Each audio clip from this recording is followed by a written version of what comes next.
سورہ واقعہ. سورہ واقعہ کا تعارف. مقام نزول. سورہ واقعہ اس آیت افبہذا الحدیث اور اس آیت ثلۃ من الاولین کے علاوہ مکیہ ہے. آیات، کلمات اور حروف کی تعداد. اس صورت میں 3 رکوع، 96 آیتیں، 378 کلمے اور 1703 حروف ہیں. واقعہ نام رکھنے کی وجہ. واقعہ قیامت کا ایک نام ہے اور اس صورت کا نام واقعہ اس کی پہلی آیت میں مذکور لفظ الواقعہ کی مناسبت سے رکھا گیا ہے. سورہ واقعہ کے فضائل. نمبر 1، حضرت عبداللہ ابن مسعود رضی اللہ تعالی عنہ سے روایت ہے، نبی کریم صلی اللہ تعالی علیہ وآلہ وسلم نے ارشاد فرمایا، جو شخص روزانہ رات کے وقت سورہ واقعہ پڑھے تو وہ فاقے سے ہمیشہ محفوظ رہے گا. نمبر 2، حضرت انس بن مالک رضی اللہ تعالی عنہ سے روایت ہے، رسول کریم صلی اللہ تعالی علیہ وآلہ وسلم نے ارشاد فرمایا، اپنی عورتوں کو سورہ واقعہ سکھاؤ کیونکہ یہ سورۃ الغنا یعنی محتاجی دور کرنے والی سورت ہے. نمبر 3، مروی ہے کہ حضرت عثمان بن عفان رضی اللہ تعالی عنہ حضرت عبداللہ ابن مسعود رضی اللہ تعالی عنہ کے پاس اس وقت تشریف لائے جب وہ مرض وفات میں مبتلا تھے. حضرت عثمان غنی رضی اللہ تعالی عنہ نے ان سے فرمایا، آپ کس چیز کی تکلیف محسوس کر رہے ہیں؟ حضرت عبداللہ ابن مسعود رضی اللہ تعالی عنہ نے جواب دیا، اپنے گناہوں کی تکلیف محسوس کر رہا ہوں. حضرت عثمان غنی رضی اللہ تعالی عنہ نے فرمایا، آپ کو کس چیز کی آرزو ہے؟ حضرت عبداللہ ابن مسعود رضی اللہ تعالی عنہ نے جواب دیا، مجھے اپنے رب عز و جل کی رحمت کی آرزو ہے. حضرت عثمان غنی رضی اللہ تعالی عنہ نے فرمایا، آپ کسی طبیب کو کیوں نہیں بلوا لیتے؟ حضرت عبداللہ ابن مسعود رضی اللہ تعالی عنہ نے جواب دیا، طبیب ہی نے تو مجھے مرض میں مبتلا کیا ہے. حضرت عثمان غنی رضی اللہ تعالیٰ عنہ نے فرمایا کہ ہم آپ کو کچھ مال عطا کرنے کا حکم نہ کریں؟ حضرت عبداللہ ابن مسعود رضی اللہ تعالیٰ عنہ نے جواب دیا، مجھے اس کی کوئی حاجت نہیں. حضرت عثمان غنی رضی اللہ تعالیٰ عنہ نے فرمایا، ہم وہ مال آپ کی بیٹیوں کو دے دیتے ہیں. حضرت عبداللہ ابن مسعود رضی اللہ تعالیٰ عنہ نے جواب دیا، انہیں بھی اس مال کی کوئی ضرورت نہیں، میں نے انہیں حکم دیا ہے کہ وہ سورہ واقعہ پڑھا کریں کیونکہ میں نے رسول اللہ صلی اللہ تعالی علیہ وآلہ وسلم کو ارشاد فرماتے سنا ہے کہ جو شخص روزانہ رات کے وقت سورہ واقعہ پڑھے تو وہ فاقے سے ہمیشہ محفوظ رہے گا. نمبر 4، حضرت مسروق رضی اللہ تعالی عنہ فرماتے ہیں، جسے یہ بات خوش کرے کہ وہ اولین و آخرین کا علم اور دنیا و آخرت کا علم جان جائے تو اسے چاہیے کہ سورہ واقعہ پڑھ لے. سورہ واقعہ کے مضامین. اس سورت کا مرکزی مضمون یہ ہے کہ اس میں اللہ تعالیٰ کی وحدانیت کے دلائل، حشر کے احوال اور لوگوں کا انجام بیان کیا گیا ہے اور اس میں یہ چیزیں بیان کی گئی ہیں. نمبر 1، اس سورت کی ابتدا میں قیامت قائم ہونے اور اس وقت زمین کے تھر تھرانے اور پہاڑوں کے ریزہ ریزہ ہو جانے کا ذکر ہے. نمبر 2، حساب کے وقت لوگوں کی 3 قسمیں بیان کی گئیں. نمبر 1، دائیں طرف والے. نمبر 2، بائیں طرف والے. نمبر 3، سبقت کرنے والے. پھر ان تینوں اقسام کے لوگوں کا حال اور قیامت کے دن ان کے لیے جو جزا تیار کی گئی ہے اسے بیان فرمایا گیا. نمبر 3، اللہ تعالیٰ کے وجود اور اس کی وحدانیت کے دلائل، انسانوں کی تخلیق، نباتات کو پیدا کرنے اور پانی نازل کرنے میں اس کی قدرت کے کمال پر دلائل بیان کیے گئے. نمبر 4، قرآن پاک کا ذکر کیا گیا اور یہ بتایا گیا کہ قرآن پاک سب جہانوں کے پالنے والے رب تعالیٰ کی نازل کردہ کتاب ہے. نمبر 5، اس سورت کے آخر میں ان 3 اقسام کے لوگوں کا حال اور ان کا انجام بیان کیا گیا. نمبر 1، سعادت مند. نمبر 2، بدبخت. اور نمبر 3، نیکیوں میں سبقت کرنے والے. سورہ رحمان کے ساتھ مناسبت. سورہ واقعہ کی اپنے سے ما قبل سورت رحمان کے ساتھ ایک مناسبت یہ ہے کہ دونوں سورتوں میں قیامت کے حالات، جنت کے اوصاف اور جہنم کی ہولناکیاں بیان کی گئی ہیں. دوسری مناسبت یہ ہے کہ جو چیز سورہ رحمان کے شروع میں ذکر کی گئی اسے سورہ واقعہ کے آخر میں بیان کیا گیا اور جو چیز سورہ رحمان کے آخر میں بیان کی گئی اسے سورہ واقعہ کی ابتدا میں بیان کیا گیا. جیسے سورہ رحمان کے شروع میں قرآن مجید کا ذکر کیا گیا، پھر سورج اور چاند کا، پھر نباتات کا، پھر انسانوں اور جنات کی تخلیق کا ذکر کیا گیا، پھر قیامت، جہنم اور جنت کی صفات بیان کی گئیں اور سورہ واقعہ میں پہلے قیامت کی صفات اور اس کی ہولناکیاں بیان کی گئیں، پھر جنت اور جہنم کی صفات ذکر کی گئیں، پھر انسان کی تخلیق، نباتات، پانی اور آگ کا ذکر کیا گیا. اس کے بعد ستاروں کا اور آخر میں قرآن مجید کا ذکر کیا گیا. بسم اللہ الرحمن الرحیم. ترجمہ: اللہ کے نام سے شروع جو نہایت مہربان رحمت والا ہے. اذا وقعت الواقعہ ليس لوقعتها كاذبة. ترجمہ: جب واقع ہونے والی واقع ہوگی اس وقت اس کے واقع ہونے میں کسی کو انکار کی گنجائش نہ ہوگی. اذا وقعت الواقعة، جب واقع ہونے والی واقع ہوگی. تفسیر صراط الجنان میں ہے اس آیت اور اس کے بعد والی آیت کا خلاصہ یہ ہے کہ جب قیامت قائم ہوگی، جو کہ ضرور قائم ہونے والی ہے، تو اس وقت ہر ایک اس کا اعتراف کر لے گا اور اس کے واقع ہونے کا کوئی انکار نہیں کر سکے گا. اور قیامت چونکہ بہر صورت واقع ہوگی اس لیے اس کا نام واقعہ رکھا گیا ہے. قیامت ضرور واقع ہوگی. تفسیر صراط الجنان میں ہے اس سے معلوم ہوا کہ قیامت ضرور واقع ہوگی، اس لیے ہر ایک کو قیامت سے ڈرنا چاہیے اور اس دن کے لیے دنیا کی زندگی میں ہی تیاری کر لینی چاہیے. چنانچہ قیامت کے بارے میں ایک اور مقام پر اللہ تعالیٰ ارشاد فرماتا ہے: واتقوا يوما لا تجزي نفس عن نفس شيئا ولا يقبل منها شفاعة ولا يؤخذ منها عدل ولا هم ينصرون. ترجمہ: اور اس دن سے ڈرو جس دن کوئی جان کسی دوسرے کی طرف سے بدلہ نہ دے گی اور نہ کوئی سفارش مانی جائے گی اور نہ اس سے کوئی معاوضہ لیا جائے گا اور نہ ان کی مدد کی جائے گی. اور ارشاد فرمایا: واتقوا يوما ترجعون فيه إلى الله ثم توفى كل نفس ما كسبت وهم لا يظلمون. ترجمہ: اور اس دن سے ڈرو جس میں تم اللہ کی طرف لوٹائے جاؤ گے، پھر ہر جان کو اس کی کمائی کی جزا بھرپور دی جائے گی اور ان پر ظلم نہیں ہوگا. اور ارشاد فرمایا: فَكَيْفَ إِذَا جَمَعْنَاهُمْ لِيَوْمٍ لَا رَيْبَ فِيهِ وَوُفِّيَتْ كُلُّ نَفْسٍ مَا كَسَبَتْ وَهُمْ لَا يُظْلَمُونَ. ترجمہ: تو کیسی حالت ہوگی جب ہم انہیں اس دن کے لیے اکٹھا کریں گے جس میں کوئی شک نہیں، اور اس دن ہر جان کو اس کی پوری کمائی دی جائے گی اور ان پر ظلم نہ ہوگا. خافضۃ رافعہ. ترجمہ: کسی کو نیچا کرنے والی، کسی کو بلندی دینے والی. خافضہ، کسی کو نیچا کرنے والی.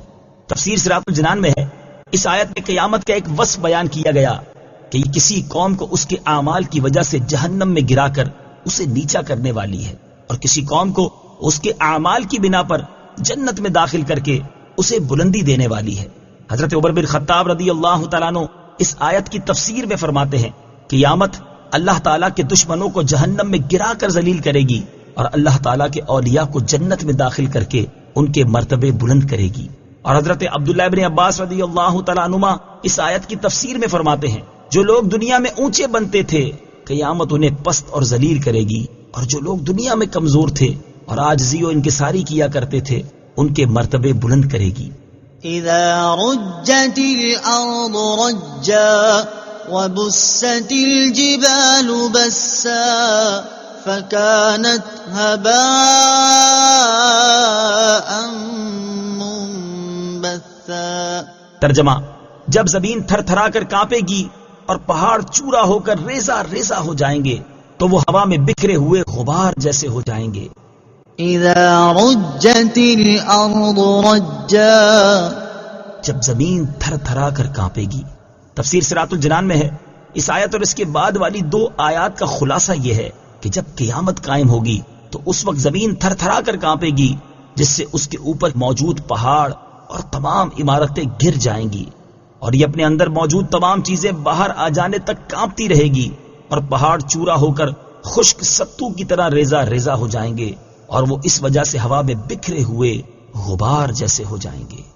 وَكُنْتُمْ أَزْوَاجًا ثَلَاثَةً فَأَصْحَابُ الْمَيْمَنَةِ مَا أَصْحَابُ الْمَيْمَنَةِ وَأَصْحَابُ الْمَشْأَمَةِ مَا أَصْحَابُ الْمَشْأَمَةِ والسابقون السابقون. ترجمہ، اور اے لوگو تم 3 قسم کے ہو جاؤ گے، تو دائیں جانب والے جنتی کیا ہی دائیں جانب والے ہیں، اور بائیں جانب والے یعنی جہنمی کیا ہی بائیں جانب والے ہیں، اور آگے بڑھ جانے والے تو آگے ہی بڑھ جانے والے ہیں. وَكُنْتُمْ أَزْوَاجًا ثَلَاثَةً. اور تم 3 قسم کے ہو جاؤ گے. تفسیر صراط الجنان میں ہے، یہاں سے اللہ تعالیٰ نے قیامت کے دن مخلوق کا حال بیان فرمایا اور ان کی 3 قسموں کے بارے میں خبر دی، جن میں سے 2 جنت میں جائیں گی اور 1 جہنم میں داخل ہوگی. چنانچہ اس آیت اور اس کے بعد والی 3 آیات کا خلاصہ یہ ہے کہ اے لوگو تم قیامت کے دن 3 قسموں میں تقسیم ہو جاؤ گے. پہلی قسم ان لوگوں کی ہوگی جو دائیں جانب والے ہوں گے. ایک قول یہ ہے کہ ان سے مراد وہ لوگ ہیں جن کے نامہ اعمال ان کے دائیں ہاتھ میں دیے جائیں گے. دوسرا قول یہ ہے کہ ان سے مراد وہ لوگ ہیں جو میثاق کے دن حضرت آدم علیہ السلام کے دائیں جانب تھے. تیسرا قول یہ ہے کہ ان سے مراد وہ لوگ ہیں جو قیامت کے دن عرش کی دائیں جانب ہوں گے. اللہ تعالیٰ نے دائیں جانب والوں کی شان ظاہر کرنے کے لیے فرمایا کہ وہ کیا ہی اچھے ہیں کہ وہ بڑی شان رکھتے ہیں، سعادت مند ہیں اور وہ جنت میں داخل ہوں گے.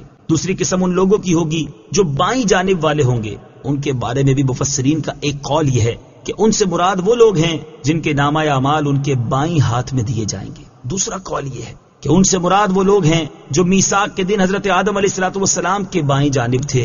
تیسرا قول یہ ہے کہ ان سے مراد وہ لوگ ہیں جو قیامت کے دن عرش کی بائیں جانب ہوں گے. اللہ تعالیٰ نے ان کی حقارت ظاہر کرنے کے لیے فرمایا کہ بائیں جانب والے کیا ہی برے ہیں کہ وہ بدبخت ہیں اور وہ جہنم میں داخل ہوں گے.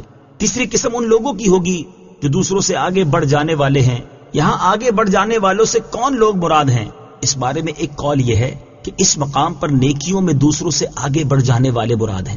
حضرت عبداللہ ابن عباس رضی اللہ تعالی عنہما فرماتے ہیں کہ ان سے وہ لوگ مراد ہیں جو ہجرت کرنے میں سبقت کرنے والے ہیں اور وہ آخرت میں جنت کی طرف سبقت کریں گے. ایک قول یہ ہے کہ ان سے وہ لوگ مراد ہیں جو اسلام قبول کرنے کی طرف سبقت کرنے والے ہیں، اور ایک قول یہ ہے کہ ان سے وہ مہاجرین اور انصار صحابہ کرام مراد ہیں جنہوں نے دونوں قبلوں کی طرف نمازیں پڑھیں. اللہ تعالیٰ نے ان کے بارے میں ارشاد فرمایا کہ وہ جنت میں داخل ہونے میں آگے بڑھ جانے والے ہیں. اولئک المقربون فی جنات النعیم. ترجمہ، وہی قرب والے ہیں نعمتوں کے باغوں میں ہیں. اولئک المقربون، وہی قرب والے ہیں. تفسیر صراط الجنان میں ہے، یہاں سے ان تینوں اقسام کے لوگوں کی جزا بیان فرمائی گئی، اور سب سے پہلے آگے بڑھ جانے والوں کی جزا بیان کرتے ہوئے اس آیت اور اس کے بعد والی آیت میں ارشاد فرمایا کہ وہی اللہ تعالیٰ کی بارگاہ میں مقرب درجات والے ہیں اور وہ نعمتوں کے باغوں میں ہوں گے. ثلۃ من الاولین وقلیل من الآخرین. ترجمہ، وہ پہلے لوگوں میں سے ایک بڑا گروہ ہوگا اور بعد والوں میں سے تھوڑے ہوں گے. ثلۃ من الاولین، وہ پہلے لوگوں میں سے ایک بڑا گروہ ہوگا. تفسیر صراط الجنان میں ہے، اس آیت اور اس کی بعد والی آیت کا خلاصہ یہ ہے کہ آگے بڑھ جانے والے پہلے لوگوں میں سے بہت ہیں اور بعد والوں میں سے تھوڑے ہیں. پہلے لوگوں سے کون مراد ہیں؟ اس کی تفسیر میں صحیح قول یہ ہے کہ پہلے لوگوں سے تاجدار رسالت صلی اللہ تعالی علیہ وآلہ وسلم کی امت ہی کے پہلے وہ لوگ مراد ہیں جو مہاجرین و انصار میں سے اسلام قبول کرنے میں سابقین اولین ہیں، اور بعد والوں سے ان کے بعد والے لوگ مراد ہیں. احادیث سے بھی اس کی تائید ہوتی ہے، جیسا کہ مرفوع حدیث میں ہے کہ یہاں اولین و آخرین اسی امت کے پہلے اور بعد والے لوگ ہیں. اور حضرت ابو بکرہ رضی اللہ تعالی عنہ سے یہ بھی مروی ہے کہ حضور اقدس صلی اللہ تعالی علیہ وآلہ وسلم نے فرمایا کہ دونوں گروہ میری ہی امت کے ہیں. علی سرر موضونہ متکئین علیہا متقابلین. ترجمہ، جواہرات سے جڑے ہوئے تختوں پر ہوں گے، ان پر تکیہ لگائے ہوئے آمنے سامنے. علی سرر موضونہ، جڑے ہوئے تختوں پر ہوں گے. تفسیر صراط الجنان میں ہے، یہاں سے اللہ تعالیٰ کی بارگاہ کے مقرب بندوں کا مزید حال بیان کیا جا رہا ہے کہ وہ جنت میں ایسے تختوں پر ہوں گے جن میں لال، یاقوت اور موتی وغیرہ جواہرات جڑے ہوں گے، اور وہ ان تختوں پر عیش و نشاط کے ساتھ تکیاں لگائے ہوئے ایک دوسرے کے آمنے سامنے موجود ہوں گے اور ایک دوسرے کو دیکھ کر مسرور اور دل شاد ہوں گے۔ يطوف عليهم ولدان مخلدون بأكواب وأباريق وكأس من معين لا يصدعون عنها ولا ينزفون وفاكهة مما يتخيرون ولحم طير مما يشتهون۔ ترجمہ، ان کے ارد گرد ہمیشہ رہنے والے لڑکے پھریں گے کوزوں اور سراہیوں اور آنکھوں کے سامنے بہنے والی شراب کے جام کے ساتھ۔ اس سے نہ انہیں سر درد ہوگا اور نہ ان کے ہوش میں فرق آئے گا، اور پھل میوے جو جنتی پسند کریں گے اور پرندوں کا گوشت جو وہ چاہیں گے۔ يطوف عليهم، ان پر دور چلائیں گے۔ تفسیر صراط الجنان میں ہے، اس آیت اور اس کے بعد والی 4 آیات کا خلاصہ یہ ہے کہ اللہ تعالیٰ نے حوروں کی طرح اہل جنت کی خدمت کے لیے ایسے لڑکے پیدا کیے ہیں جو نہ کبھی مریں گے نہ بوڑھے ہوں گے، اور نہ ہی ان میں کوئی جسمانی تبدیلی آئے گی۔ یہ ہمیشہ رہنے والے لڑکے اللہ تعالیٰ کی بارگاہ کے مقرب بندوں پر خدمت کے آداب کے ساتھ کوزوں، سراہیوں اور آنکھوں کے سامنے بہنے والی پاک شراب کے جام کے دور چلائیں گے۔ وہ شراب ایسی ہے کہ اسے پینے سے نہ انہیں سر درد ہوگا اور نہ ان کے ہوش میں کوئی فرق آئے گا، جبکہ دنیا کی شراب میں یہ وصف نہیں، کیونکہ اسے پینے سے حواس بگڑ جاتے ہیں اور بندے کے اوسان میں فتور آ جاتا ہے۔ اور شراب پیش کرنے کے ساتھ ساتھ خدمتگار لڑکے وہ تمام پھل میوے اہل جنت کے پاس لائیں گے جو وہ پسند کریں گے، اور ان پرندوں کا گوشت لائیں گے جن کی وہ تمنا کریں گے۔ اہل جنت کی خصوصی خدمت، اہل جنت پر کیے گئے ان انعامات کو ذکر کرتے ہوئے ایک اور مقام پر اللہ تعالیٰ ارشاد فرماتا ہے، وَأَمْدَدْنَاهُمْ بِفَاكِهَةٍ وَلَحْمٍ مِّمَّا يَشْتَهُونَ يَتَنَازَعُونَ فِيهَا كَأْسًا لَّا لَغْوٌ فِيهَا وَلَا تَأْثِيمٌ وَيَطُوفُ عَلَيْهِمْ غِلْمَانٌ لَّهُمْ كَأَنَّهُمْ لُؤْلُؤٌ مَّكْنُونٌ۔ ترجمہ، اور پھلوں، میووں اور گوشت جو وہ چاہیں گے ان کے ساتھ ہم ان کی مدد کرتے رہیں گے۔ جنتی لوگ جنت میں شراب کے ایسے جام ایک دوسرے سے لیں گے جس میں نہ کوئی بےہودگی ہوگی اور نہ گناہ کی کوئی بات، اور ان کے خدمتگار لڑکے ان کے گرد پھریں گے گویا وہ چھپا کر رکھے ہوئے موتی ہیں۔ یاد رہے کہ خدمتگار لڑکوں کا اہل جنت کو پھل اور گوشت پیش کرنا ان کی خصوصی خدمت کے طور پر ہوگا، ورنہ جنتی درختوں پر لگے ہوئے پھل ان کے اتنے قریب ہوں گے کہ وہ کھڑے، بیٹھے، لیٹے ہر حال میں اسے پکڑ سکیں گے، اور جس پرندے کی تمنا کریں گے وہ بھنا ہوا ان کے سامنے حاضر ہو جائے گا۔ اللہ تعالیٰ ارشاد فرماتا ہے، وَجَنَى الْجَنَّتَيْنِ دَانٍ۔ ترجمہ، اور دونوں جنتوں کا پھل جھکا ہوا ہے، اور ارشاد فرماتا ہے، قُطُوفُهَا دَانِيَةٌ۔ ترجمہ، اس کے پھل قریب ہوں گے۔ اور حضرت عبداللہ ابن عباس رضی اللہ تعالی عنہما فرماتے ہیں کہ اگر جنتی کو پرندوں کا گوشت کھانے کی خواہش ہوگی تو اس کی مرضی کے مطابق پرندہ اڑتا ہوا سامنے آ جائے گا، اور ایک قول یہ ہے کہ رکابی میں بھنا ہوا آ کر سامنے پیش ہوگا، اس میں سے جتنا چاہے گا جنتی کھائے گا، پھر وہ اڑ جائے گا۔ جنتی پرندوں سے متعلق 3 احادیث۔ آیت نمبر 21 میں اہل جنت کے لیے پرندوں کے گوشت کا ذکر کیا گیا، اس مناسبت سے ان پرندوں کے بارے میں 3 احادیث ملاحظہ ہوں۔ نمبر 1، حضرت انس بن مالک رضی اللہ تعالی عنہ سے روایت ہے، تاجدار رسالت صلی اللہ تعالی علیہ وسلم نے ارشاد فرمایا، بے شک جنت کا پرندہ بختی اونٹ کی طرح ہوگا اور وہ جنت کے درختوں میں چرے گا۔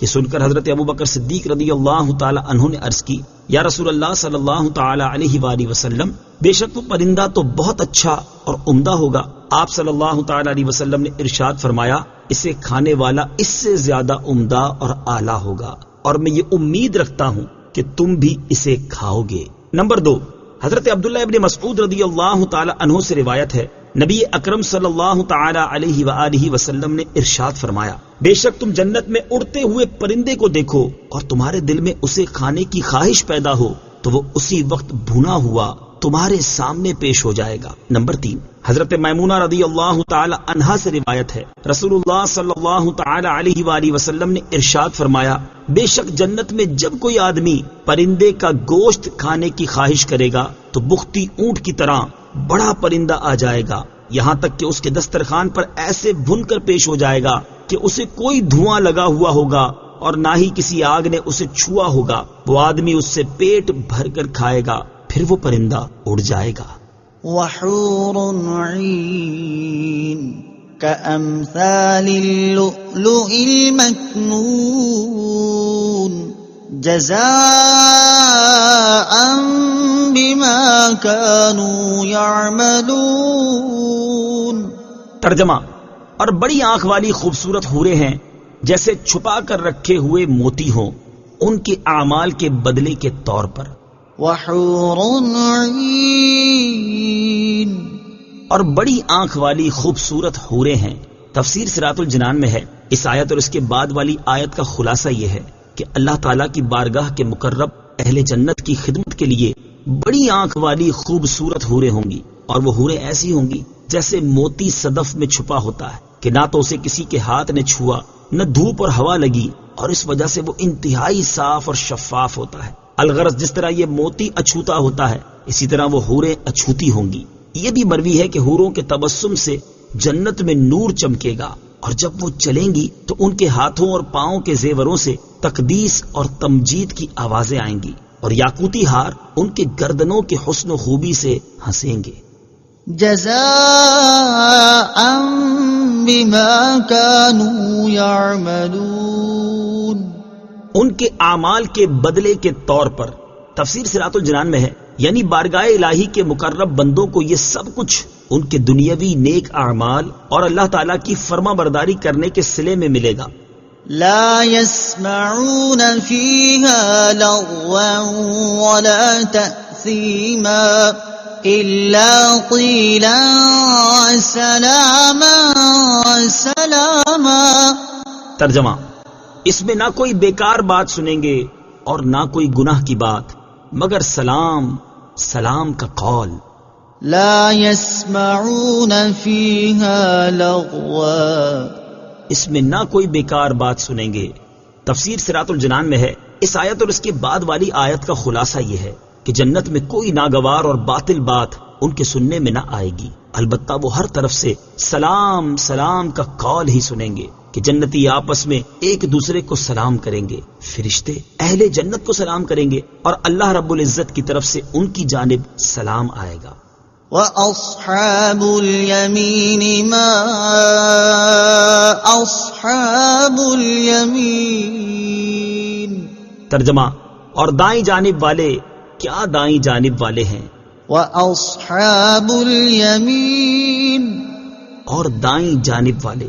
تفسیر صراط الجنان میں ہے، اس سے پہلی آیات میں آگے بڑھ جانے والے بارگاہ الہی کے مقرب بندوں کی جزا اور ان کا حال بیان کیا گیا۔ اب یہاں سے اہل جنت کے دوسرے گروہ یعنی دائیں جانب والے اصحاب کا ذکر فرمایا جا رہا ہے کہ وہ لوگ جو دائیں جانب والے ہیں ان کی عجیب شان ہے کہ وہ اللہ تعالیٰ کی بارگاہ میں معزز و مکرم ہیں، اور ان کی اچھی صفات اور خوبیوں کی وجہ سے ان کے لیے جو کچھ تیار کیا گیا ہے اسے تم نہیں جان سکتے۔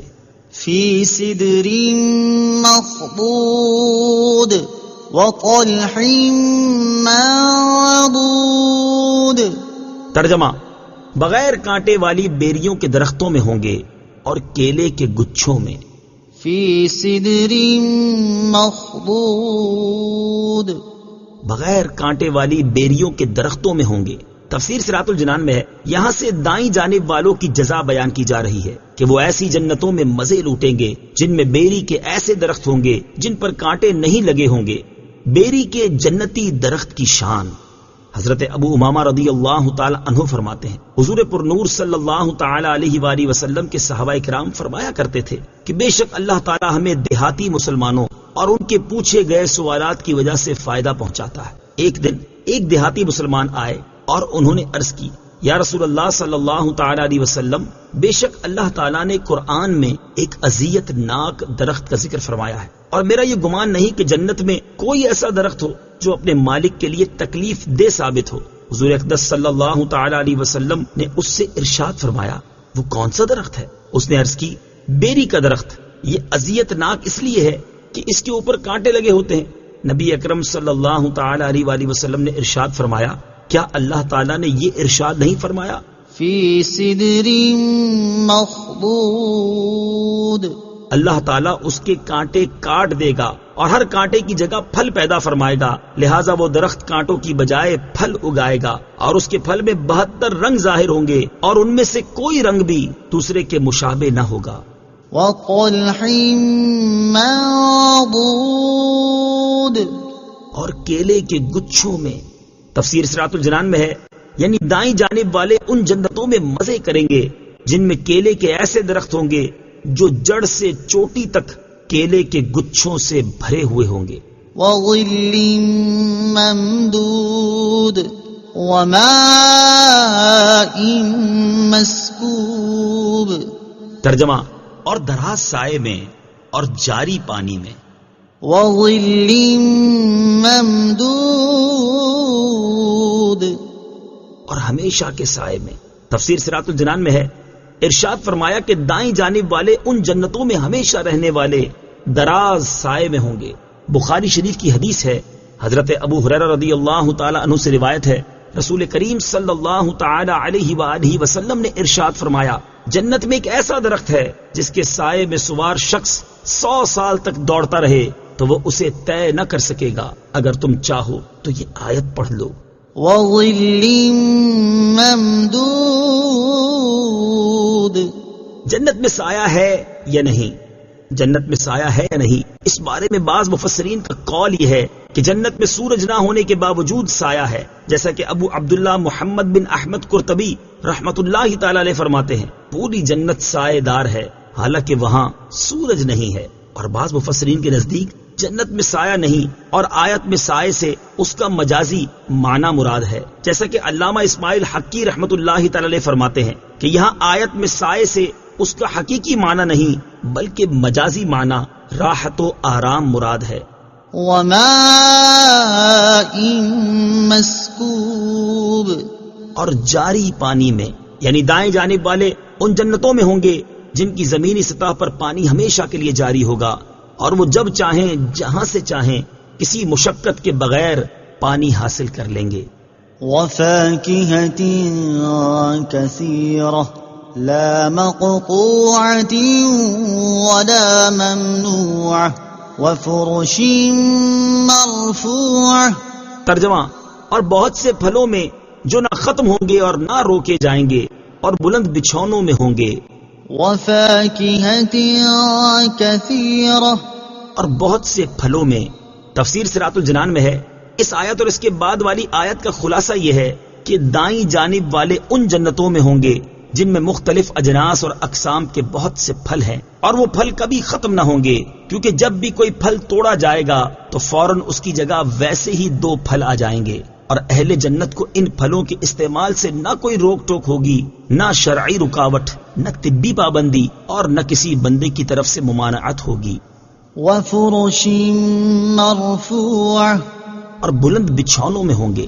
تفسیر صراط الجنان میں ہے، اس آیت کے معنی یہ ہیں کہ دائیں جانب والے جنتوں میں آرام کے بستروں میں ہوں گے جو جواہرات سے سجے ہوئے اونچے اونچے تختوں پر بچھے ہوئے ہوں گے۔ اِنَّا أَنشَأْنَاهُنَّ إِنشَاءً فَجَعَلْنَاهُنَّ أَبْكَارًا عُرُبًا أَتْرَابًا لِأَصْحَابِ الْيَمِينِ، ترجمہ، بے شک ہم نے ان جنتی عورتوں کو ایک خاص انداز سے پیدا کیا تو ہم نے انہیں کنواریاں بنایا، محبت کرنے والیاں، سب ایک عمر والیاں، دائیں جانب والوں کے لیے۔ اِنَّا أَنشَأْنَاهُنَّ إِنشَاءً، بے شک ہم نے ان جنتی عورتوں کو ایک خاص انداز سے پیدا کیا. تفسیر صراط الجنان میں ہے اس آیت اور اس کے بعد والی 2 آیات کا خلاصہ یہ ہے کہ بے شک ہم نے ان جنتی عورتوں کو ایک خاص انداز سے پیدا کیا تو ہم نے انہیں ایسی کنواریاں بنایا جب بھی ان کے شوہر ان کے پاس جائیں گے وہ انہیں کنواریاں ہی پائیں گے، اور وہ عورتیں اپنے شوہروں سے بے پناہ محبت کرنے والیاں ہیں، اور ان سب کی عمر بھی ایک ہوگی کہ 33 سال کی جوان ہوں گی. اسی طرح ان کے شوہر بھی جوان ہوں گے اور یہ جوانی ہمیشہ قائم رہنے والی ہوگی. بعض مفسرین کے نزدیک ان عورتوں سے دنیا کی عورتیں مراد ہیں اور بعض مفسرین کے نزدیک ان سے مراد حوریں ہیں. کوئی بوڑھی عورت جنت میں نہ جائے گی. یہاں ہم اسی آیت سے متعلق ایک دلچسپ روایت ذکر کرتے ہیں. چنانچہ حضرت انس بن مالک رضی اللہ تعالی عنہ سے روایت ہے، وہ فرماتے ہیں نبی کریم صلی اللہ تعالی علیہ وسلم نے ایک بوڑھی عورت سے فرمایا کہ جنت میں کوئی بوڑھی عورت نہ جائے گی. انہوں نے پریشان ہو کر عرض کی تو پھر ان کا کیا بنے گا؟ حالانکہ وہ عورت قرآن پڑھا کرتی تھی. تاجدار رسالت صلی اللہ تعالی علیہ وآلہ وسلم نے ارشاد فرمایا کیا تم نے قرآن میں یہ نہیں پڑھا إِنَّا أَنشَأْنَاهُنَّ إِنشَاءً فَجَعَلْنَاهُنَّ أَبْكَارًا. ترجمہ، بے شک ہم نے ان جنتی عورتوں کو ایک خاص انداز سے پیدا کیا تو ہم نے انہیں کنواریاں بنایا. لِأَصْحَابِ الْيَمِينِ. دائیں جانب والوں کے لیے. اس آیت کی تفسیر یہ ہے کہ ہم نے ان عورتوں کو دائیں جانب والوں کے لیے پیدا کیا، اور ایک تفسیر یہ ہے کہ جو نعمتیں بیان کی گئیں یہ ان لوگوں کے لیے ہیں جو دائیں جانب والے ہیں. ثُلَّةٌ مِّنَ الْأَوَّلِينَ وَثُلَّةٌ مِّنَ الْآخِرِينَ. ترجمہ، پہلے لوگوں میں سے ایک بڑا گروہ ہے اور بعد والے لوگوں میں سے بھی ایک بڑا گروہ ہے. ثُلَّةٌ مِّنَ الْأَوَّلِينَ. پہلے لوگوں میں سے ایک بڑا گروہ ہے. تفسیر صراط الجنان میں ہے اس سے پہلے رکوع میں آگے بڑھ جانے والے اور بارگاہ الہی کے مقرب بندوں کی 2 جماعتوں کا ذکر کیا گیا تھا، اور یہاں اس آیت اور اس کے بعد والی آیت میں دائیں جانب والوں کے 2 گروہوں کا بیان کیا گیا ہے کہ وہ اس امت کے پہلوں اور بعد والوں دونوں گروہوں میں سے ہوں گے. پہلا گروہ سید المرسلین صلی اللہ تعالی علیہ وآلہ وسلم کے صحابہ کرام علیہم الرضوان ہیں، اور بعد والوں سے قیامت تک کے صحابہ کرام سے بعد والے مراد ہیں. وَأَصْحَابُ الشِّمَالِ مَا أَصْحَابُ الشِّمَالِ. ترجمہ، اور بائیں جانب والے کیا بائیں جانب والے ہیں. وَأَصْحَابُ الشِّمَالِ.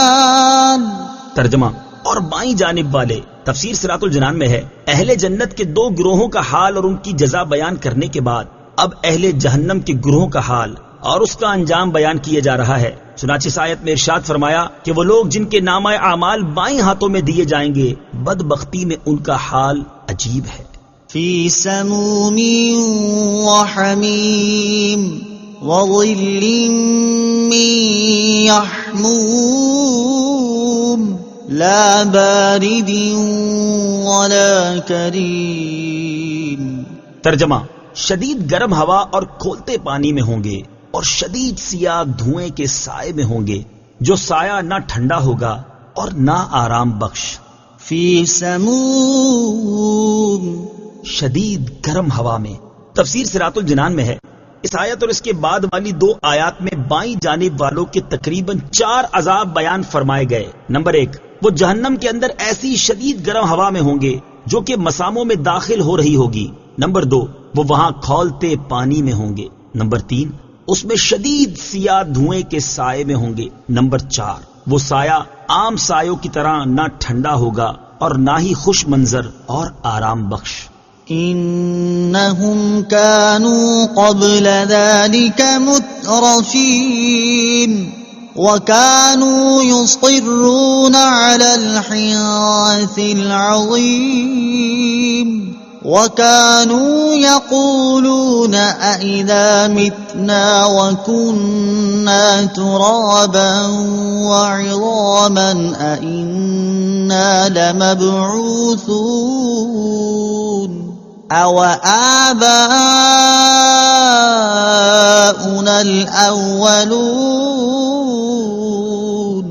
ترجمہ: بے شک وہ اس سے پہلے خوشحال تھے اور بڑے گناہ پر ڈٹے ہوئے تھے اور کہتے تھے کیا جب ہم مر جائیں گے اور مٹی اور ہڈیاں ہو جائیں گے تو کیا ضرور ہم اٹھائے جائیں گے؟ یا کیا ہمارے پہلے باپ دادا بھی؟ انہم، بے شک وہ. تفسیر صراط الجنان میں ہے، یہاں سے بائیں جانب والوں کے عذاب کا مستحق ہونے کا سبب بیان کیا جا رہا ہے. چنانچہ اس آیت اور اس کے بعد والی 3 آیات کا خلاصہ یہ ہے کہ بے شک بائیں جانب والے اس عذاب سے پہلے دنیا کے اندر کھانے پینے، اچھی رہائش اور خوبصورت مقامات وغیرہ نعمتوں سے خوشحال تھے اور نفسانی خواہشات کو پورا کرنے میں منہمک تھے، اور وہ شرک جیسے بڑے گناہ پر ڈٹے ہوئے تھے، اور وہ اپنے شرک کے ساتھ ساتھ سرکشی اور اناد کی وجہ سے یہ کہتے تھے کیا جب ہم مر جائیں گے اور ہماری کھال اور گوشت مٹی میں مل جائے گی اور ہم ہڈیاں ہو کر رہ جائیں گے تو کیا ضرور ہم زندہ کر کے اٹھائے جائیں گے؟ یا کیا ہمارے پہلے باپ دادا بھی زندہ کر کے اٹھائے جائیں گے؟ یہاں ایک بات ذہن نشین رکھیں کہ اس سے پہلے اہل جنت کے 2 گروہوں کے حالات بیان ہوئے تو ان کے جنت کا مستحق ہونے کی وجہ بیان نہیں کی گئی، جبکہ اہل جہنم کے گروہ کے حالات بیان کرتے وقت ان کے جہنمی ہونے کی وجہ بیان کی گئی. اس میں حکمت یہ ہے کہ لوگوں کو یہ بات معلوم ہو جائے کہ اہل جنت اپنے عمل کی وجہ سے جنت میں داخل نہیں ہوئے، بلکہ اللہ تعالیٰ کے فضل کی وجہ سے انہیں جنت کا داخلہ نصیب ہوا ہے، اور اہل جہنم اللہ تعالیٰ کے عدل کی وجہ سے جہنم میں داخل ہوئے ہیں. گناہوں پر اصرار کا انجام. آیت نمبر 46 میں بائیں جانب والوں کے جہنم کے عذاب کا حقدار ہونے کی ایک وجہ یہ بیان کی گئی کہ وہ بڑے گناہ پر ڈٹے ہوئے تھے. اس سے معلوم ہوا کہ گناہ پر اصرار ایسی خطرناک چیز ہے جس کے انجام کے طور پر بندے کا ایمان مکمل طور پر سلب ہو سکتا اور اس کا خاتمہ کفر کی حالت میں ہو سکتا ہے. حضرت عبداللہ ابن عمرو رضی اللہ تعالی عنہما سے روایت ہے، نبی کریم صلی اللہ تعالی علیہ وآلہ وسلم نے ارشاد فرمایا، گناہوں پر اصرار کرنے والوں کے لیے ہلاکت ہے، اور یہ وہ لوگ ہیں جو گناہوں پر ڈٹے ہوئے ہیں حالانکہ انہیں معلوم ہے جو کچھ وہ کر رہے ہیں. اور حضرت علامہ اسماعیل حقی رحمت اللہ تعالی علیہ فرماتے ہیں، گناہوں پر اصرار بہت سے گناہ گار مسلمانوں کو کفر پر موت کی طرف کھینچ کر لے جاتا ہے. مزید فرماتے ہیں، شیطان گناہوں پر اصرار کے ساتھ تمہیں مغفرت کی امید دلاتا ہے اور یہ کہتا ہے کہ تم جو چاہے عمل کرو، بے شک اللہ تعالیٰ بخشنے والا ہے، وہ تمہارے سارے گناہ بخش دے گا کیونکہ وہ تمہاری عبادت اور تمہیں عذاب دینے سے بے نیاز ہے. بے شک یہ ممکن ہے کہ اللہ تعالیٰ بندے کے سارے گناہ بخش دے، لیکن مغفرت کی توقع رکھتے ہوئے گناہ پر گناہ کرتے چلے جانا ایسا ہے جیسے کوئی شفا ملنے کی امید پر زہر کھانا شروع کر دے. اللہ تعالیٰ اگرچہ تمام کریموں سے بڑھ کر کرم فرمانے والا ہے، لیکن وہ شدید عذاب دینے والا بھی تو ہے. لہٰذا ہر مسلمان کو چاہیے کہ گناہوں پر قائم رہنا چھوڑ دے اور گزشتہ گناہوں پر سچے دل سے نادم ہو کر توبہ کر لے، اور اس وقت سے ڈرے جس کے بارے میں اللہ تعالیٰ ارشاد فرماتا ہے، وَلَيْسَتِ التَّوْبَةُ لِلَّذِينَ يَعْمَلُونَ السَّيِّئَاتِ حَتَّى إِذَا حَضَرَ أَحَدَهُمُ الْمَوْتُ قَالَ إِنِّي تُبْتُ الْآنَ وَلَا الَّذِينَ يَمُوتُونَ وَهُمْ كُفَّارٌ أُولَئِكَ أَعْتَدْنَا لَهُمْ عَذَابًا أَلِيمًا. ترجمہ: اور ان لوگوں کی توبہ نہیں جو گناہوں میں لگے رہتے ہیں یہاں تک کہ جب ان میں کسی کو موت آئے تو کہنے لگے اب میں نے توبہ کی، اور نہ ان لوگوں کی کوئی توبہ ہے جو کفر کی حالت میں مریں، ان کے لیے ہم نے دردناک عذاب تیار کر رکھا ہے. اے اللہ عز و جل ہمارے ایمان کے نور اور ہمارے عقیدے کی شمع کو زوال کی انتہائی سخت گرجتی آندھی سے محفوظ فرما، اور تمام اوقات اور ہر حال میں کلمہ ایمان پر ہمیں ثابت قدمی نصیب فرما. آمین. قل إن الأولين والآخرين لمجموعون إلى ميقات يوم معلوم ثم إنكم أيها الضالون المكذبون لآكلون من شجر من زقوم فمالئون منها البطون فشاربون عليه من الحميم فشاربون شرب الهيم هذا نزلهم يوم الدين. ترجمہ: تم فرماؤ بے شک سب اگلے اور پچھلے لوگ ضرور ایک معین دن کے وقت پر اکٹھے کیے جائیں گے. پھر اے گمراہوں، جھٹلانے والوں، بے شک تم ضرور زقوم نام کے درخت میں سے کھاؤ گے، پھر تم اس سے پیٹ بھرو گے، پھر اس پر کھولتا ہوا پانی پیو گے تو ایسے پیو گے جیسے سخت پیاسے اونٹ پیتے ہیں. انصاف کے دن یہ ان کی مہمانی ہے. قل تم فرماؤ. تفسیر صراط الجنان میں ہے، یہاں سے اللہ تعالیٰ نے ان کا رد فرمایا ہے. چنانچہ اس آیت اور اس کے بعد والی 7 آیات کا خلاصہ یہ ہے کہ اے حبیب صلی اللہ تعالی علیہ وآلہ وسلم آپ فرما دیں کہ تم سے پہلے اور بعد والے لوگ جن میں تم اور تمہارے باپ دادا بھی شامل ہیں، یہ سب ضرور مرنے کے بعد ایک معین دن کے وقت پر اکٹھے کیے جائیں گے، اور وہ قیامت کا دن ہے. پھر اے راہ حق سے بہکنے والوں اور حق کو جھٹلانے والوں، بے شک تم جب دوبارہ زندہ کیے جاؤ گے اور حساب کے بعد جہنم میں داخل ہو جاؤ گے تو ضرور زقوم نام کے کانٹے دار کڑوے درخت میں سے کھاؤ گے، اور صرف اسے کھانا ہی تمہارے لیے کافی نہ ہوگا بلکہ بھوک کی شدت کی وجہ سے تم اس سے پیٹ بھرو گے. پھر جب زقوم کھانے کے بعد تم پر پیاس کا غلبہ ہوگا تو کھولتا ہوا پانی عام طریقے سے نہیں بلکہ ایسے پیو گے جیسے سخت پیاسے اونٹ پیتے ہیں. مراد یہ ہے کہ ان پر ایسی بھوک مسلط کی جائے گی کہ وہ مجبور ہو کر جہنم کا جلتا تھوڑ کھائیں گے. پھر جب اس سے پیٹ بھر لیں گے تو ان پر پیاس مسلط کی جائے گی جس سے مجبور ہو کر ایسا کھولتا ہوا پانی پیئیں گے جو ان کی آنتیں کاٹ ڈالے گا. اللہ تعالیٰ ارشاد فرماتا ہے کہ جو ذکر کیا انصاف کے دن یہ ان کی مہمانی ہے. نحن خلقناكم فلولا تصدقون أفرأيتم ما تمنون أأنتم تخلقونه أم نحن الخالقون. ترجمہ: ہم نے تمہیں پیدا کیا تو تم کیوں سچ نہیں مانتے؟ تو بھلا دیکھو تو وہ منی جو تم گراتے ہو، کیا تم اسے آدمی بناتے ہو یا ہم ہی بنانے والے ہیں؟ نحن خلقناكم، ہم نے تمہیں پیدا کیا.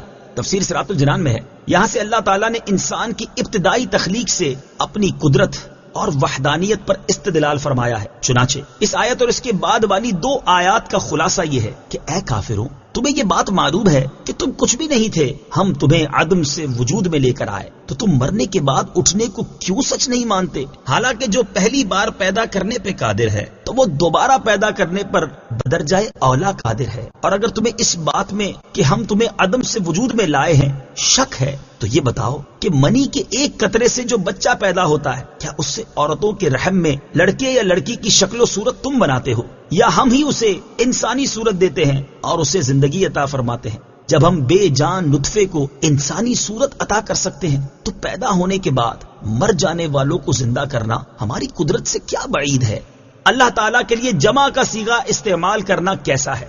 علامہ اسماعیل حقی رحمت اللہ تعالی علیہ فرماتے ہیں، یاد رکھیں کہ قرآن پاک میں جب اللہ تعالیٰ اپنی ذات کے بارے میں جمع کے صیغے کے ساتھ کوئی خبر دے تو اس وقت وہ اپنی ذات، صفات اور اسماء کی طرف اشارہ فرما رہا ہوتا ہے. جیسے ایک مقام پر ارشاد فرمایا، إنا نحن نزلنا الذكر وإنا له لحافظون.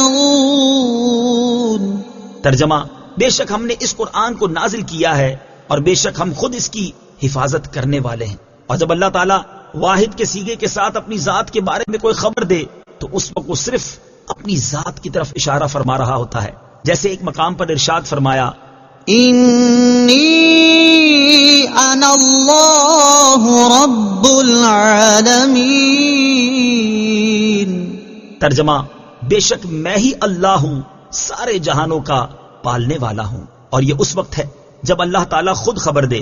البتہ بندے پر لازم ہے کہ وہ ہمیشہ اللہ تعالیٰ کے لیے واحد کا صیغہ بولے، کبھی جمع کا صیغہ نہ بولے.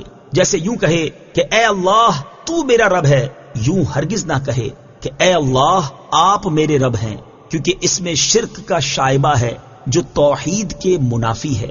یعنی مناسب یہ ہے کہ اللہ تعالیٰ کے لیے واحد کا صیغہ استعمال کیا جائے. نحن قدرنا بينكم الموت وما نحن بمسبوقين على أن نبدل أمثالكم وننشئكم فيما لا تعلمون. ترجمہ: ہم نے تم میں موت مقرر کر دی اور ہم اس سے پیچھے رہ جانے والے نہیں ہیں کہ تم جیسے اور بدل دیں اور تمہیں ان صورتوں میں بنا دیں جن کی تمہیں خبر نہیں. نحن قدرنا بينكم الموت. ترجمہ: ہم نے تم میں موت مقرر کر دی.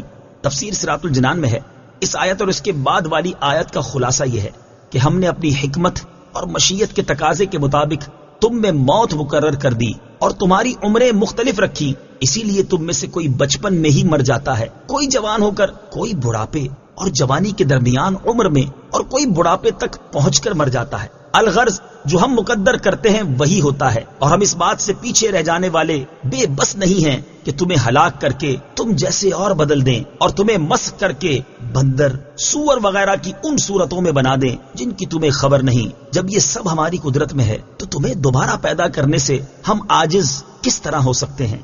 انسان کو کہیں بھی اور کسی بھی وقت موت آ سکتی ہے.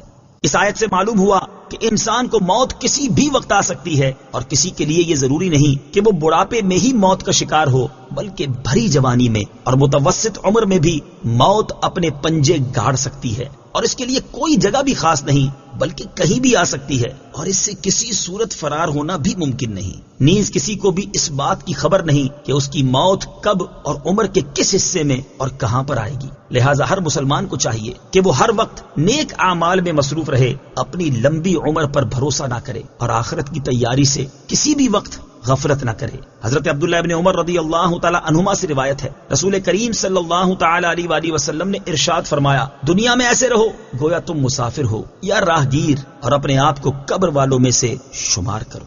حضرت ابو ہریرہ رضی اللہ تعالی عنہ سے روایت ہے، رسول اکرم صلی اللہ تعالی علیہ وسلم نے ارشاد فرمایا، تمہارے درمیان میری مثال اس شخص کی طرح ہے جو اپنی قوم کو نصیحت کرنے والا ہے. اس نے قوم کے پاس آ کر کہا، میں ڈرانے والا ہوں اور موت حملہ آور ہونے والی ہے اور قیامت وعدے کی جگہ ہے. حضرت حسن بصری رضی اللہ تعالیٰ عنہ اپنے واز کے دوران فرماتے، جلدی کرو جلدی کرو، کیونکہ یہ چند سانس ہیں، اگر رک گئے تو تم وہ اعمال نہیں کر سکو گے جو تمہیں اللہ تعالیٰ کے قریب کر سکتے ہیں. اللہ تعالیٰ اس شخص پر رحم فرمائے جو اپنی جان کی فکر کرتا ہے اور اپنے گناہوں پر روتا ہے. حضرت فضیل رکاشی رحمت اللہ تعالی علیہ فرماتے ہیں، اے فلاں، لوگوں کی کثرت کے باعث اپنے آپ سے غافل نہ ہو، کیونکہ معاملہ خاص تم سے ہوگا، ان سے نہیں. اور یہ نہ کہو کہ میں وہاں جاتا ہوں اور وہاں جاتا ہوں، اس طرح تمہارا دن ضائع ہو جائے گا. اور موت تمہارے اوپر متعین ہے، اور جتنی جلدی نئی نیکی پرانے گناہ کو تلاش کر کر کے پکڑتی ہے، اتنی جلدی تم نے کسی کو پکڑتے نہ دیکھا ہوگا. وَلَقَدْ عَلِمْتُمُ النَّشْأَةَ الْأُولَى فَلَوْلَا تَذَكَّرُونَ. ترجمہ: اور بے شک تم پہلی پیدائش جان چکے ہو تو پھر کیوں نصیحت حاصل نہیں کرتے. وَلَقَدْ عَلِمْتُمُ النَّشْأَةَ الْأُولَى. اور بے شک تم پہلی پیدائش جان چکے ہو. ارشاد فرمایا کہ تم اپنی پہلی پیدائش کے بارے میں جان چکے ہو کہ ہم تمہیں عدم سے وجود میں لائے ہیں، تو پھر اسے سامنے رکھتے ہوئے دوسری پیدائش کے متعلق کیوں غور نہیں کرتے کہ جو رب تعالیٰ پہلی بار تمہیں عدم سے وجود میں لا سکتا ہے تو وہ تمہارے مرنے کے بعد تمہیں دوسری بار زندہ کرنے پر بھی یقیناً قادر ہے. تعجب کے قابل شخص حضرت عبداللہ بن مسور ہاشمی رضی اللہ تعالی عنہ سے روایت ہے، نبی اکرم صلی اللہ تعالی علیہ وآلہ وسلم نے ارشاد فرمایا، اس بندے پر انتہائی تعجب ہے جو اللہ تعالیٰ کی مخلوق کو دیکھنے کے باوجود اللہ تعالیٰ کی قدرت میں شک کرتا ہے. اس بندے پر انتہائی تعجب ہے جو پہلی بار کی پیدائش کو دیکھنے کے باوجود دوسری بار کی پیدائش کا انکار کرتا ہے. اس بندے پر انتہائی تعجب ہے جو موت کے گھیر لینے کو جھٹلاتا ہے حالانکہ وہ دن رات مرتا اور زندہ ہوتا ہے. اس بندے پر انتہائی تعجب ہے جو ہمیشگی کے گھر یعنی جنت کی تصدیق کرنے کے باوجود دھوکے کے گھر یعنی دنیا کے لیے کوشش میں مصروف ہے، اس بندے پر انتہائی تعجب ہے جو اتراتا اور فخر و غرور کرتا ہے، حالانکہ وہ نطفے سے پیدا ہوا پھر وہ سڑی ہوئی لاش بن جائے گا، اور اس دوران اس پر کیا بیتے گی وہ اسے معلوم ہی نہیں۔ أفرأيتم ما تحرثون أأنتم تزرعونه أم نحن الزارعون۔ ترجمہ، تو بھلا بتاؤ تو کہ تم جو بوتے ہو کیا تم اس کی کھیتی بناتے ہو یا ہم ہی بنانے والے ہیں؟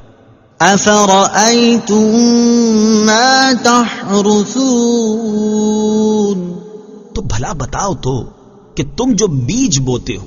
تفسیر صراط الجنان میں ہے، یہاں سے اللہ تعالیٰ نے حشر و نشر پر اپنی قدرت کی ایک اور دلیل بیان فرمائی ہے۔ چنانچہ اس آیت اور اس کے بعد والی آیت کا خلاصہ یہ ہے کہ اے لوگوں، تم اس کھیتی میں غور کیوں نہیں کرتے جسے تم زمین میں کاشت کرتے ہو؟ کیا تم اس کی نشو نما کر کے کھیتی بناتے ہو یا ہم ہی اسے کھیتی بنانے والے ہیں؟ اور اس بات میں کوئی شک ہی نہیں کہ اگرچہ زمین میں بیج ڈالنا تم لوگوں کا کام ہے، لیکن اس بیج سے بالیں بنانا اور اس میں دانے پیدا کرنا اللہ تعالیٰ ہی کا کام ہے اور کسی کا نہیں ہے۔ تو جب اللہ تعالیٰ بیج سے فصل پیدا کرنے پر قادر ہے تو وہ تمہاری موت کے بعد تمہیں دوبارہ زندہ کرنے پر بھی قادر ہے۔ لو نشاء لجعلناه حطاما فظلتم تفكهون إنا لمغرمون بل نحن محرومون۔ ترجمہ، اگر ہم چاہتے تو اسے چورا چورا گھاس کر دیتے، پھر تم باتیں بناتے رہ جاتے کہ ہم پر تاوان پڑ گیا ہے، بلکہ ہم بے نصیب رہے۔ لو نشاء لجعلناه حطاما، اگر ہم چاہتے تو اسے چورا چورا گھاس کر دیتے۔ تفسیر صراط الجنان میں ہے، اس آیت اور اس کے بعد والی دو آیات کا خلاصہ یہ ہے کہ ہم اپنے لطف و رحمت سے اس کھیتی کی نشو نما کرتے ہیں اور تم پر رحمت کرتے ہوئے اسے تمہارے لیے باقی رکھتے ہیں، ورنہ اگر ہم چاہتے تو زمین میں جو بیج تم بوتے ہو اسے پوری طرح پھلنے پھولنے سے پہلے ہی چورا چورا کر دیتے جو کسی کام کا نہ رہے، پھر تم حیرت زدہ اور نادم و غمگین ہو کر یہ باتیں بناتے رہ جاتے کہ ہمارا مال بیکار ضائع ہو گیا، بلکہ ہم اپنے رزق سے محروم رہے۔ أفرأيتم الماء الذي تشربون أأنتم أنزلتموه من المزن أم نحن المنزلون۔ ترجمہ، تو بھلا بتاؤ تو وہ پانی جو تم پیتے ہو کیا تم نے اسے بادل سے اتارا یا ہم ہی اتارنے والے ہیں؟ أفرأيتم الماء الذي تشربون، تو بھلا بتاؤ تو وہ پانی جو تم پیتے ہو۔ تفسیر صراط الجنان میں ہے، اس آیت اور اس کے بعد والی آیت کا خلاصہ یہ ہے کہ کیا تم نے اس پانی پر غور نہیں کیا جو تم زندہ رہنے کے لیے پیتے ہو اور اس سے اپنی پیاس بجھاتے ہو؟ کیا تم نے اسے بادل سے اتارا ہے؟ ایسا ہرگز نہیں، بلکہ ہم ہی اپنی قدرت کاملہ سے اسے اتارنے والے ہیں۔ اور جب تم نے یہ جان لیا کہ ہم ہی اس پانی کو نازل کرنے والے ہیں تو صرف میری عبادت کر کے اس نعمت کا شکر ادا کیوں نہیں کرتے اور دوبارہ زندہ کرنے پر میری قدرت کا انکار کیوں کرتے ہو؟ لو نشاء جعلناه أجاجا فلولا تشكرون۔ ترجمہ، اگر ہم چاہتے تو اسے سخت کھاری کر دیتے، پھر تم کیوں شکر نہیں کرتے؟ لو نشاء جعلناه أجاجا، اگر ہم چاہتے تو اسے سخت کھاری کر دیتے۔ تفسیر صراط الجنان میں ہے، ارشاد فرمایا کہ اگر ہم چاہتے تو اس پانی کو سخت کھاری کر دیتے، اور ایسا ہو جاتا تو تم نہ اسے پی سکتے تھے نہ اس سے شجر کاری اور کھیتی باڑی کر سکتے تھے۔ یہ تم پر اللہ تعالیٰ کا احسان ہے کہ اس نے تمہاری معاشی بہتری، تمہارے فائدے اور پینے کے لیے میٹھا پانی نازل فرمایا، اور تمہیں نقصان سے بچانے کے لیے کھاری پانی نازل نہ فرمایا، تو پھر تم اللہ تعالیٰ کی نعمت اور اس کے احسان و کرم کا کیوں شکر نہیں کرتے؟ أفرأيتم النار التي تورون أأنتم أنشأتم شجرتها أم نحن المنشئون۔ ترجمہ، تو بھلا بتاؤ تو تو وہ آگ جو تم روشن کرتے ہو، کیا تم نے اس کا درخت پیدا کیا یا ہم ہی پیدا کرنے والے ہیں؟ أَفَرَأَيْتُمُ النَّارَ الَّتِي تُورُونَ تو بھلا بتاؤ تو وہ آگ جو تم روشن کرتے ہو۔ تفسیر صراط الجنان میں ہے اس آیت اور اس کے بعد والی آیت کا خلاصہ یہ ہے کہ مجھے اس آگ کے بارے میں بتاؤ جو تم دو تر لکڑیوں سے روشن کرتے ہو، کیا تم نے اس کا درخت پیدا کیا ہے؟ ایسا ہرگز نہیں، بلکہ ہم ہی اسے پیدا کرنے والے ہیں۔ تو جب تم نے میری قدرت کو پہچان لیا تو میرا شکر ادا کرو اور دوبارہ زندہ کرنے پر میری قدرت کا انکار نہ کرو۔ اہل عرب اس زمانے میں دو مخصوص لکڑیوں کو ایک دوسرے سے رگڑ کر آگ جلایا کرتے تھے۔ اوپر والی لکڑی کو وہ زند اور نیچے والی لکڑی کو زندہ کہتے تھے، اور جن درختوں سے یہ لکڑیاں حاصل ہوتی انہیں مرخ اور عفار کہتے تھے۔ ایندھن حاصل کرنے کے موجودہ ذرائع اللہ تعالیٰ کی بہت بڑی نعمت ہے۔ یہ اللہ تعالیٰ کا ہم پر بہت بڑا احسان ہے کہ اس نے فی زمانہ ہمارے لیے ایندھن حاصل کرنے کے بہت سے ذرائع جیسے کوئلہ، گیس اور تیل وغیرہ ظاہر فرما دیے ہیں، اور ان سے ہم آسانی کے ساتھ اپنی ضروریات پوری کر رہے ہیں۔ جس طرح اس درخت کو اللہ تعالیٰ نے پیدا کیا جسے رگڑ کر ایندھن حاصل کیا جاتا تھا، اسی طرح کوئلہ، گیس اور تیل وغیرہ کو بھی اللہ تعالیٰ نے ہی پیدا کیا ہے۔ لہٰذا ہر بندے پر لازم ہے کہ وہ ان نعمتوں پر اللہ تعالیٰ کا شکر ادا کرے۔ نحن جعلناها تذكرة ومتاعا للمقوين فسبح باسم ربك العظيم۔ ترجمہ: ہم نے اسے یادگار بنایا اور جنگل میں سفر کرنے والوں کے لیے نفع بنایا، تو اے محبوب تم اپنے عظمت والے رب کے نام کی پاکی بیان کرو۔ نحن جعلناها تذکرہ، ہم نے اسے یادگار بنایا۔ تفسیر صراط الجنان میں ہے اس آیت میں اللہ تعالیٰ نے آگ کے دو فوائد بیان فرمائے۔ پہلا فائدہ یہ ارشاد فرمایا کہ ہم نے اس آگ کو جہنم کی آگ کی یادگار بنایا تاکہ دیکھنے والا اس آگ کو دیکھ کر جہنم کی بڑی آگ کو یاد کرے اور اللہ تعالیٰ سے اور اس کے عذاب سے ڈرے۔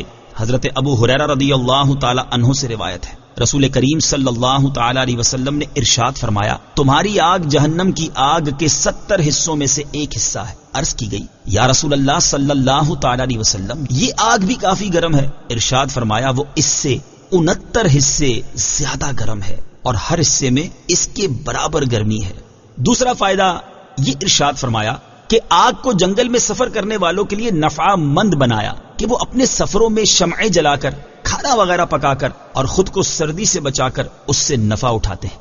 فسبح باسم ربک العظیم، تو اے محبوب تم اپنے عظمت والے رب کے نام کی پاکی بیان کرو۔ تفسیر صراط الجنان میں ہے اللہ تعالیٰ نے اپنی وحدانیت اور قدرت کے دلائل اور تمام مخلوق پر اپنے انعامات ذکر فرمانے کے بعد اپنے حبیب صلی اللہ تعالی علیہ وسلم سے ارشاد فرمایا کہ اے حبیب صلی اللہ تعالی علیہ وآلہ وسلم، آپ اپنے عظمت والے رب کے نام کی ان تمام چیزوں سے پاکی بیان کریں جو مشرکین کہتے ہیں۔ فلا اقسم بمواقع النجوم وَإِنَّهُ لَقَسَمٌ لَوْ تَعْلَمُونَ عَظِيمٌ۔ ترجمہ: تو مجھے تاروں کے ڈوبنے کی جگہوں کی قسم، اور اگر تم سمجھو تو یہ بہت بڑی قسم ہے۔ فَلَا أُقْسِمُ، تو مجھے قسم ہے۔ تفسیر صراط الجنان میں ہے اس آیت میں اللہ تعالیٰ نے ستاروں کے ڈوبنے کی جگہوں کی قسم ارشاد فرمائی۔ ان جگہوں کے بارے میں امام فخر الدین رازی علیہ رحمۃ اللہ الہادی نے مختلف اقوال ذکر کیے ہیں۔ نمبر 1، ان سے مشارق اور مغارب مراد ہیں، اور ایک قول یہ ہے کہ ان سے صرف مغارب مراد ہیں کیونکہ ستارے اسی جگہ غروب ہوتے ہیں۔ نمبر 2، ان سے آسمان میں بروج اور سیاروں یا ستاروں کی منازل مراد ہیں۔ نمبر 3، ان سے شیاطین کو پڑنے والے شہاب ثاقب کے گرنے کی جگہیں مراد ہیں۔ نمبر 4، ان سے قیامت کے دن ستاروں کے منتشر ہونے کے بعد گرنے کی جگہیں مراد ہیں۔ وَإِنَّهُ لَقَسَمٌ لَوْ تَعْلَمُونَ عَظِيمٌ، اور اگر تم سمجھو تو یہ بہت بڑی قسم ہے۔ تفسیر صراط الجنان میں ہے ارشاد فرمایا کہ اگر تمہیں علم ہو تو تم اس قسم کی عظمت جان لوگے، کیونکہ یہ اللہ تعالیٰ کی عظیم قدرت اور حکمت کے کمال پر دلالت کرتی ہے۔ إِنَّهُ لَقُرْآنٌ كَرِيمٌ، ترجمہ: بے شک یہ عزت والا قرآن ہے۔ إِنَّهُ إِنَّهُ لَقُرْآنٌ كَرِيمٌ. بے شک یہ عزت والا قرآن ہے. تفسیر صراط الجنان میں ہے کفار مکہ قرآن پاک کو شعر اور جادو کہا کرتے تھے. اللہ تعالیٰ نے ستاروں کے ڈوبنے کی جگہوں کی قسم ارشاد فرما کر ان کا رد کرتے ہوئے اس آیت اور اس کے بعد والی آیت میں فرمایا کہ بے شک جو قرآن سرکار دو عالم محمد مصطفیٰ صلی اللہ تعالی علیہ وآلہ وسلم پر نازل فرمایا گیا یہ شعر اور جادو نہیں اور نہ ہی یہ کسی کا اپنا بنایا ہوا کلام ہے بلکہ یہ عزت والا قرآن ہے کیونکہ یہ اللہ تعالیٰ کا کلام اور اس کی وحی ہے اور اللہ تعالیٰ نے اسے اپنے حبیب صلی اللہ تعالی علیہ وآلہ وسلم کا معجزہ بنایا ہے اور یہ محفوظ اور پوشیدہ کتاب لوح محفوظ میں موجود ہے جس میں تبدیل اور تحریف ممکن نہیں اور نہ ہی اس تک شیاطین پہنچ سکتے ہیں. فی کتاب مکنون لا یمسہ الا المطہرون تنزیل من رب العالمین. ترجمہ پوشیدہ کتاب میں ہے اسے پاک لوگ ہی چھوتے ہیں یہ تمام جہانوں کے مالک کا اتارا ہوا ہے. لا یمسہ الا المطہرون اسے پاک لوگ ہی چھوتے ہیں. تفسیر صراط الجنان میں ہے اس آیت کی ایک تفسیر یہ ہے کہ اس محفوظ اور پوشیدہ کتاب کو فرشتے ہی چھوتے ہیں جو کہ شرک، گناہ اور ناپاک ہونے سے پاک ہیں. دوسری تفسیر یہ ہے کہ قرآن پاک کو شرک سے پاک لوگ ہی چھوتے ہیں. تیسری تفسیر یہ ہے کہ قرآن پاک کو وہ لوگ ہاتھ لگائیں جو باوضو ہوں اور ان پر غسل فرض نہ ہو. حدیث شریف میں بھی اسی چیز کا حکم دیا ہے. چنانچہ حضرت عبداللہ ابن عمر رضی اللہ تعالی عنہما سے روایت ہے رسول اکرم صلی اللہ تعالی علیہ وسلم نے ارشاد فرمایا قرآن پاک کو وہی ہاتھ لگائے جو پاک ہو. قرآن پاک چھونے سے متعلق 7 احکام.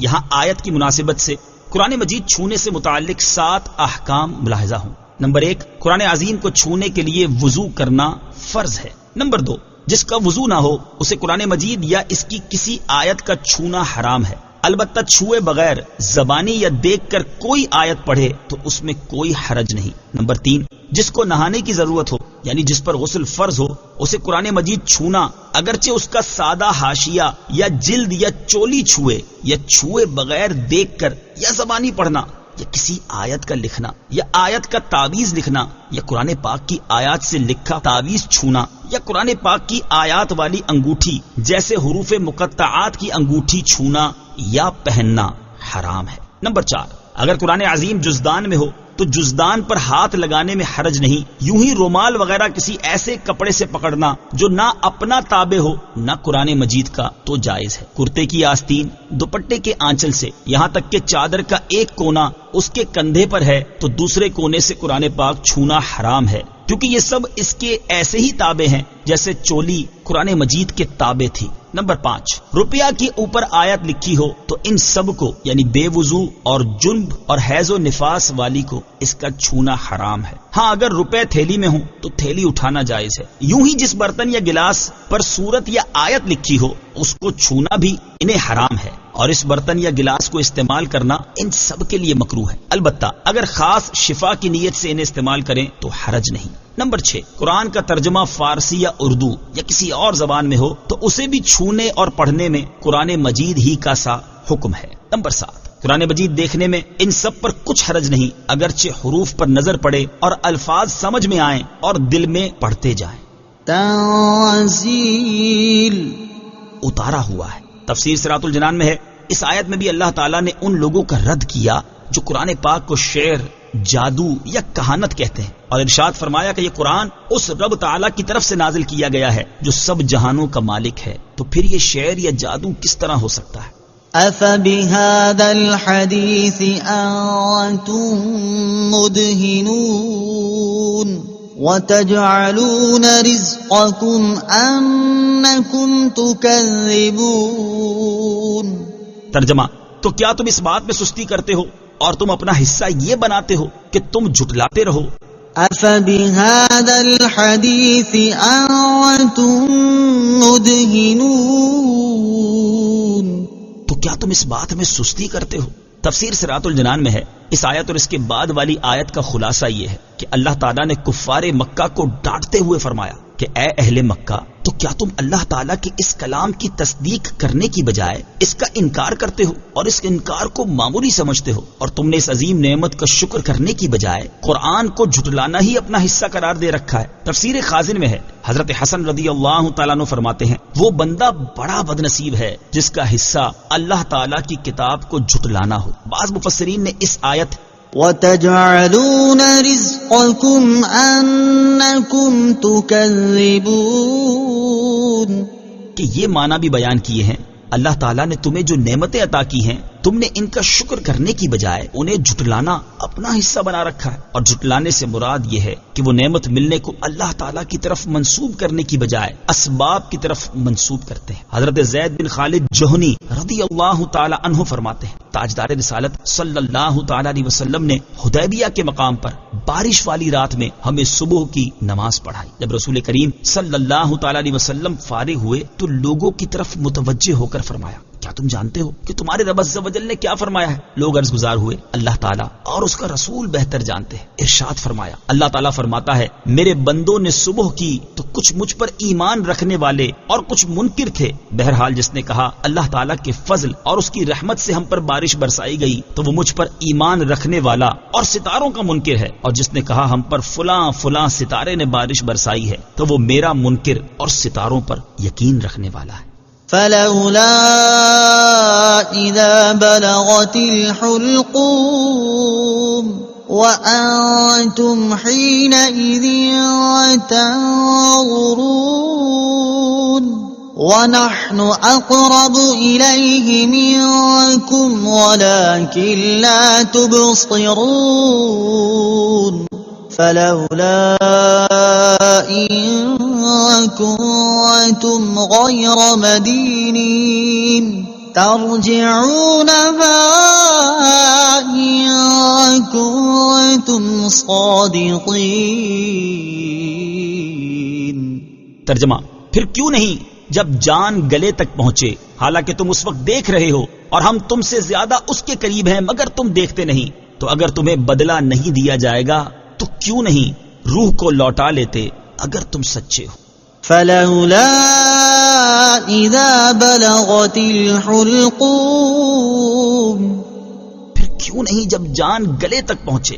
تفسیر صراط الجنان میں ہے، اس آیت اور اس کے بعد والی 4 آیات کا خلاصہ یہ ہے کہ اے کفار، تمہارا حال یہ ہے کہ اگر تمہارے پاس وہ کتاب لائی جائے جس نے تمہیں اپنی مثل لانے سے عاجز کر دیا تو تم کہتے ہو کہ یہ جادو ہے اور یہ خود بنائی ہوئی کتاب ہے۔ اگر تمہاری طرف سچا رسول بھیجا جائے تو تم اسے جادوگر اور جھوٹا کہنے لگ جاتے ہو، اور اگر ہم تمہیں بارش عطا کریں تو تم کہنے لگتے ہو کہ فلاں ستارے کی وجہ سے بارش نازل ہوئی ہے۔ اگر تم اپنی ان باتوں میں سچے ہو اور تمہارے خیال کے مطابق مرنے کے بعد اٹھنا، اعمال کا حساب کیا جانا اور جزا دینے والا معبود وغیرہ یہ سب کچھ کوئی حقیقت نہیں ہے، تو پھر تم ایسا کیوں نہیں کرتے کہ جب تمہارے پیاروں میں سے کسی پر نزع کا وقت طاری ہو اور اس کی روح حلق تک پہنچ چکی ہو تو تم اپنی طاقت و قوت کے بلبوتے پر اس کی روح کو لوٹا دو، حالانکہ تم اس وقت دیکھ رہے ہوتے ہو کہ اس پر موت کی غشی طاری ہے اور اس کی روح بس نکلنے ہی والی ہے، لیکن تم اس مرنے والے کی روح لوٹانے اور اس کی جان بچانے پر قادر نہیں۔ البتہ ہم اس وقت اپنے علم و قدرت کے ساتھ تم سے زیادہ اس مرنے والے کے قریب ہوتے ہیں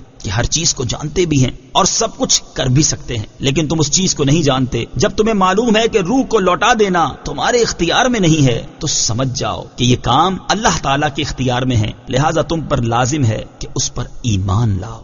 فَأَمَّا إِن كَانَ مِنَ الْمُقَرَّبِينَ فَرَوْحٌ وَرَيْحَانٌ وَجَنَّةُ نَعِيمٍ۔ ترجمہ، پھر وہ فوت ہونے والا اگر مقرب بندوں میں سے ہے تو راحت اور خوشبودار پھول اور نعمتوں کی جنت ہے۔ فَأَمَّا إِن كَانَ مِنَ الْمُقَرَّبِينَ، پھر وہ فوت ہونے والا اگر مقرب بندوں میں سے ہے۔ تفسیر صراط الجنان میں ہے، یہاں سے موت کے وقت مخلوق کے طبقات کے احوال اور ان کے درجات بیان فرمائے جا رہے ہیں۔ چنانچہ اس آیت اور اس کے بعد والی آیت کا خلاصہ یہ ہے کہ اگر مرنے والا آگے بڑھ جانے والے اللہ تعالیٰ کے مقرب بندوں میں سے ہے تو اس کے لیے موت کے وقت راحت، خوشبودار پھول اور آخرت میں نعمتوں کی جنت ہے۔ حضرت ابو العالیہ رحمت اللہ تعالی علیہ فرماتے ہیں کہ مقربین سے جو کوئی دنیا سے جدا ہوتا ہے تو اس کے پاس جنت کے پھولوں کی ڈالی لائی جاتی ہے، وہ جب اس کی خوشبو لیتا ہے تو اس وقت اس کی روح قبض ہوتی ہے۔ وَأَمَّا إِن كَانَ مِنْ أَصْحَابِ الْيَمِينِ فَسَلَامٌ لَكَ مِنْ أَصْحَابِ الْيَمِينِ۔ ترجمہ، اور اگر وہ دائیں جانب والوں میں سے ہو تو اے محبوب تم پر دائیں جانب والوں کی طرف سے سلام ہو۔ وَأَمَّا إِن كَانَ مِنْ أَصْحَابِ الْيَمِينِ، اور اگر وہ دائیں جانب والوں میں سے ہو۔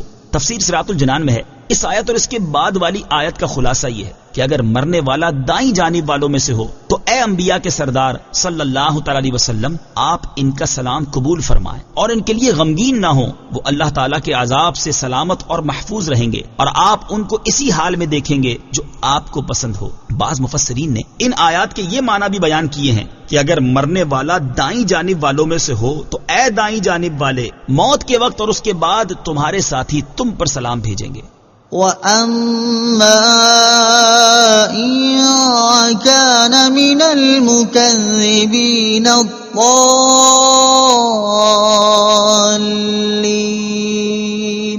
فَنُزُلٌ مِّنْ حَمِيمٍ وَتَصْلِيَةُ جَحِيمٍ۔ ترجمہ، اور اگر مرنے والا جھٹلانے والے گمراہوں میں سے ہو تو کھولتے ہوئے گرم پانی کی مہمانی اور بھڑکتی آگ میں داخل کیا جانا ہے۔ وَأَمَّا إِن كَانَ مِنَ الْمُكَذِّبِينَ الضَّالِّينَ،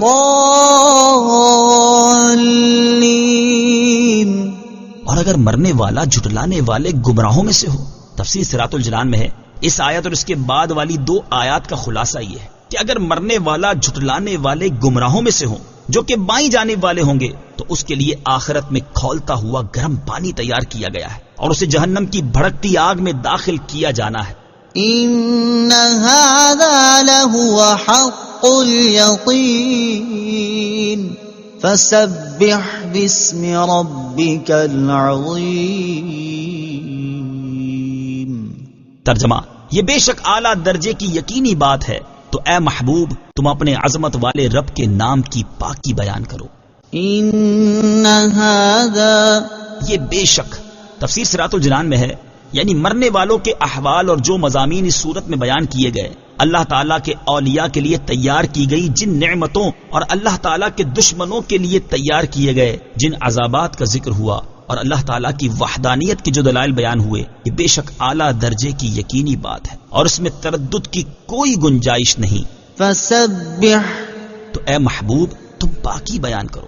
حضرت عقبہ بن عامر رضی اللہ تعالیٰ عنہ فرماتے ہیں جب یہ آیت فَسَبِّحْ بِاسْمِ رَبِّكَ الْعَظِيمِ نازل ہوئی تو سرکار دو عالم صلی اللہ تعالی علیہ وسلم نے فرمایا اسے اپنے رکوع میں داخل کر لو، اور جب یہ آیت سَبِّحْ اسْمَ رَبِّكَ الْأَعْلَى نازل ہوئی تو فرمایا اسے اپنے سجدوں میں داخل کر لو۔ اس آیت سے ثابت ہوا کہ رکوع و سجود کی تسبیحات قرآن کریم سے ماخوذ ہیں۔ صدق اللہ العظیم۔